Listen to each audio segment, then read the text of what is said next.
ప్రతి నెల చివరి వారంలో మనం ఎస్సీ ఎస్టీ కమిషన్ తరఫున తగిన ఆదేశాలు అందరి కలెక్టర్లకు, తెలంగాణ రాష్ట్రంలో కలెక్టర్లకు, ఎస్పీలకు, డీసీపీలకు, పోలీస్ కమిషనర్లకు అందరికీ కూడా ఆదేశాలు ఇవ్వడం జరిగింది.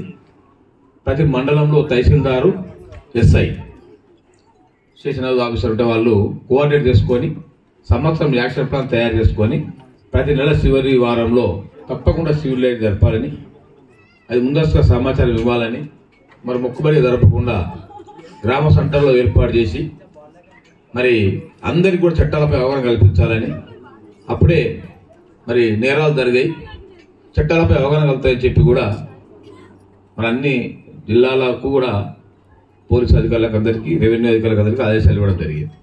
అందులో భాగంగానే ఈరోజు దేవరాయంజాల్ గ్రామంలో మేము జిల్లా రివ్యూ పెట్టుకోవడమంటే మా బిడ్డ వెంకటేశ్వర్ గారు తప్పకుండా మీరు దేవరాయంజాల్ గ్రామాన్ని సందర్శించాలి. మరి అక్కడ మంచి గ్రామము, చాలా చైతన్యవంతమైన గ్రామము, నేరాలు తక్కువ ఉన్నటువంటి గ్రామము. నాకు ఇక్కడ వచ్చినటువంటి పరిశీలన 2-3 గంటలకు తెలుసుకునేది ఏంటంటే చాలా పద్ధతిగా నేరాలు చేయకుండా అందరూ సామరస్యమైన వాతావరణంలో అన్నలు తమ్ములు అనే విధంగా సౌజన్యం గడుపుకుంటూ మంచి ప్రశాంతమైన వాతావరణంలో జీవన విధానం కొనసాగిస్తూ ఉన్నారు. మరి పోలీస్ శాఖ కూడా చాలా సమర్థవంతంగా పనిచేస్తూ ఉన్నది. మరి మా డీసీపీ మరి కోటిరెడ్డి గారు అయితే మాకు డిఎస్పీ ఉన్నప్పుడు కూడా సిద్దిపేట ప్రాంతంలో పనిచేసేటువంటి వ్యక్తి. ఇప్పటికి కూడా సిద్దిపేట ప్రజలు పోలీస్ శాఖలో తనదైన ముద్ర వేసుకొని సిద్దిపేట జిల్లాలో ఉన్న ప్రజలకు ఉదయాలు నిలిచిన వ్యక్తి కోటిరెడ్డి గారు.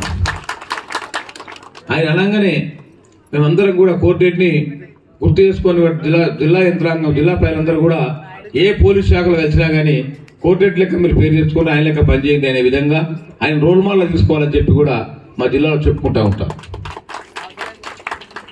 నిజంగా చెప్పాలంటే ఆయన పద్ధతి ప్రకారం అంకిత భావంతో తన విధిని ప్రధానంగా భావించి మరి పోలీస్ శాఖలో సమర్థవంతంగా పనిచేసినటువంటి పోలీసు అధికారి మీకు ఉండడం కూడా నేను మీ అందరి అదృష్టంగా నేను భావిస్తూ ఉన్నాను. ముఖ్యంగా ఆ సమస్యలు ఏమి ఉండే నాకు తెలిసినంత వరకు ఆయన అన్ని పరిష్కారం చేస్తారు. మరి గ్రామంలో కొన్ని సమస్యలు చెప్పారు నాకు. నేను మున్సిపల్ కమిషనర్ గారు కూడా వెంకటగోపాల్ కూడా నాకు పాత పరిచయం వ్యక్తి, గజ్వేల్లో పనిచేసిన ఇంతకుముందు. మరి ఆ గోడ విషయంలో మున్సిపల్ కమిషనర్ గారు, నేను కలెక్టర్ గారు మన కలెక్టర్ మీటింగ్ వస్తున్నారు కదా, మీరు అక్కడ కలెక్టర్ గారితో మనం మాట్లాడదాం. తప్పకుండా సమస్య నేను పరిష్కారం చేస్తానని కూడా మీ అందరికి సభాముఖంగా నేను హామీ ఇస్తా ఉన్నాను. ఎందుకంటే నేను ఒక విధానాన్ని నమ్ముతా. మానవ సేవయే మాధవ సేవ, సమాజమే దేవాలయం, పేదవాడే దేవుడు. తిరుపతికి పోయో యాదగిరిగుట్టకు పోయో మనం దేవుని దర్శనం చేసుకుంటేనే పుణ్యం కాదు, అది కూడా పుణ్యమే, దాన్ని కాదనం కాదు. కానీ ఇక్కడ పేదవాళ్ళకి కన్నీళ్ళు తుడిస్తే, ఇక్కడ పేదవాళ్ళకి సాయం చేస్తే దాంతో సమానమైన పుణ్యం ఉంటుందని చెప్పి నమ్మే వ్యక్తులు నేను వస్తాను. నిజంగా చెప్పాలంటే ప్రజలకు ఇబ్బంది ఉన్నప్పుడు ఇప్పుడు ఈ ప్రజాప్రభుత్వంలో కూడా మరి రేవంత్ రెడ్డి గారు ముఖ్యమంత్రి గారు మరి ప్రజాపాలన కార్యక్రమం నిర్వహించి ప్రజల సమస్యలు నిరంతరం పరిష్కారం చేస్తూ ఉన్నారు. ఇలా మీరు అందరూ చెప్తా ఉన్నారు మరి పోలీసు విధానంలో కూడా మరి పోలీసు శాఖను పెండి పోలీసు విధానం ఉండాలని చెప్పి కూడా ముఖ్యమంత్రి గారు పదే చెప్తా ఉన్నారు. నేను పోలీసు శాఖను ఇంకా కూడా కోరేది ఏంటంటే ఒక కోటిరెడ్డి గారు చేస్తేనే సాధ్యం కాదు. మీరు కింద ఉన్నటువంటి సిఐలు కానీ ఏసీపీలు కానీ మీరందరూ కూడా మరి వచ్చినటువంటి అర్జీదారులను మంచిగా మాట్లాడి కూర్చుండబెట్టి ఏం సమస్య అని చెప్పి మనం ఓపిక వింటే 50% ఆ యొక్క అర్జీదారు మంచిగా సంతోషపడిపోతాడు. 50% ఇలా అందరూ కూడా గౌరవాన్ని కోరుకుంటారు. మరి ఏదన్నా మాట్లాడే విధానం కరెక్ట్ లేకపోతే మరి పోలీసు విధానం ఉండాలని చెప్పి అట్లా చేస్తే బాగుంటుందని చెప్పి కూడా మన ముఖ్యమంత్రి గారి ఆదేశాలు కూడా మనం అందరూ కూడా పాటించవలసిన అవసరం ఎంతైనా ఉన్నది. నేను మీ అందరిని కోరుతున్నా ఏంటంటే మీరు దేవాలయ సమస్యలు నాకు రైటింగ్లో ఇచ్చిండ్రు, మీ అన్ని కూడా సమస్యలు పరిష్కారం చేస్తా.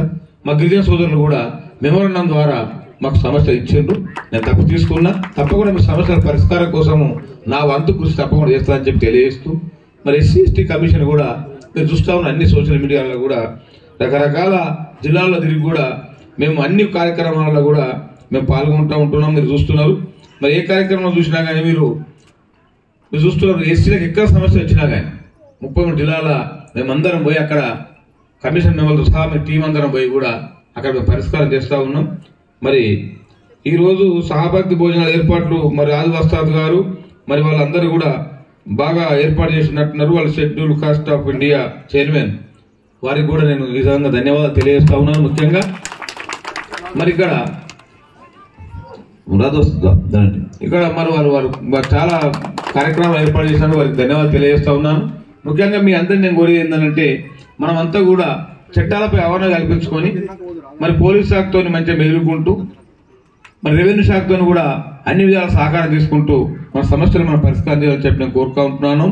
మీ అందరికి కూడా కొన్ని ఆర్జిదారులు సమస్యలు తీసుకుంటామమ్మా తప్పకుండా.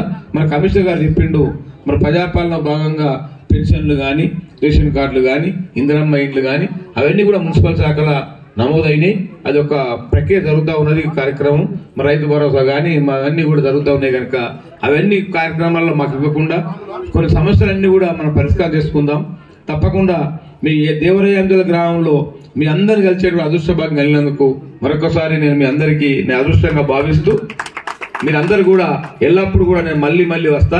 మీరు ఏదైనా ఆఫీస్కి అవసరం ఉంటే కూడా మా డిఎస్ మెంబర్లు కానీ మీరు కానీ ఎస్సీహెచ్ కమిషన్ ఆఫీస్కి వచ్చి మీ సమస్య ఉంటే కూడా ఫోన్ ద్వారా కానీ వాట్సాప్ ద్వారా కానీ ఆఫీస్ వచ్చి కూడా రైట్గా తెలియజేస్తే తప్పకుండా మీకు అండగా ఉంటుంది ఎస్సీహెచ్ కమిషన్ అని చెప్పి తెలియజేస్తూ అందరం కూడా గ్రామంలో మంచిగా కలిసిమెలిసి ఉండాలి, అన్నదమ్ములో కలిసి ఉండాలి అని చెప్పి మీ అందరినీ కోరుకుంటూ నేను ముగిస్తా ఉన్నాను. జై హింద్, జై భీమ్.